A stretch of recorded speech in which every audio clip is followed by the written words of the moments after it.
Hey everyone, this is Baylor Ray, and in this video I'm going to give you a demonstration and show you how the GitHub issue creator works. So the idea is that you have your client's application or website or whatever you built for them managed on GitHub. And the great thing about GitHub is that you have the built-in issue tracker that if you have team members you can add them and you can add new tickets and you can close tickets from commit messages and all sorts of really cool things. But the problem that I found is that you can't easily add a client to your GitHub repository and let them add new issues. If you want to add an issue for the whole team to see on GitHub, then you have to have them email you, and then you have to go copy and paste it. So the idea that I had was, well, why can't we set it up where they create an issue, kind of, I don't know, like not even knowing where they're submitting an issue to, they're just submitting an issue, and it automatically gets added to GitHub. So what I'm going to show you real quick is how you can actually do that.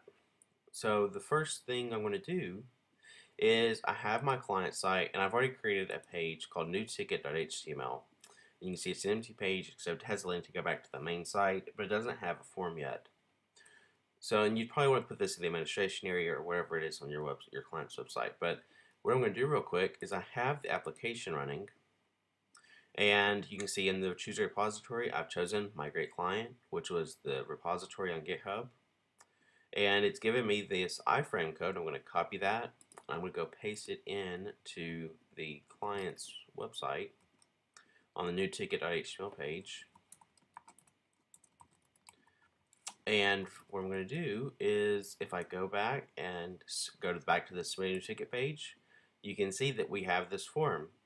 And if we're going to be coming from the client's perspective, something we might add a ticket for is, could you please change the text on the home page?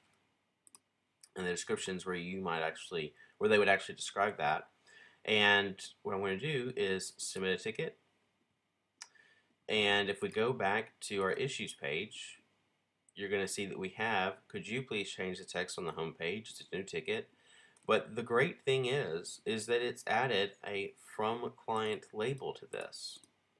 And because of that, you actually get to see that this is not from my team member, this is from the client. And you know that this is probably just, I don't know, it's something they've told you. And it creates that distinction. So one thing I didn't mention before I created that ticket is that this label is automatically created by the client, or from the GitHub issues application when they submit a ticket through this iframe. And what I'm going to do to show you that is I'm going to close this ticket and I'm going to delete this label and go back to the issues page so that gets changed. So you can see the label's not here anymore, it's gone. And I'm going to go create a new ticket real quick and put that in here, and just go to the top. You can see your ticket was submitted successfully.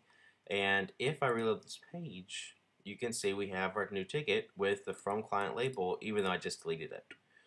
So that's one of the cool things, is that you really don't have to do hardly any work. The only work you ever really have to do to get this set up is follow the documentation, or the instructions in the documentation that tell you how to install it, how to connect it to your GitHub account, and then you saw me. The rest of that is just load it up, log in, choose a repository, copy this code, go back to your client site, put it in there, and you're done. And they can create tickets. It gets added to your GitHub repository, and it labels it with from client. So anytime you want to see, well, what are the clients, what kind of things they have, and you can click on this and it filters by the client. So thank you for watching this video. Hopefully you like it enough to buy it, and it's on Code Canyon. And if you don't know where to find it, I guess you can go to codecanyon.net/user/Baylor Ray, and you'll see it in the view portfolio. And I'm probably going to set it up as the featured file. So thank you for watching this video, and goodbye.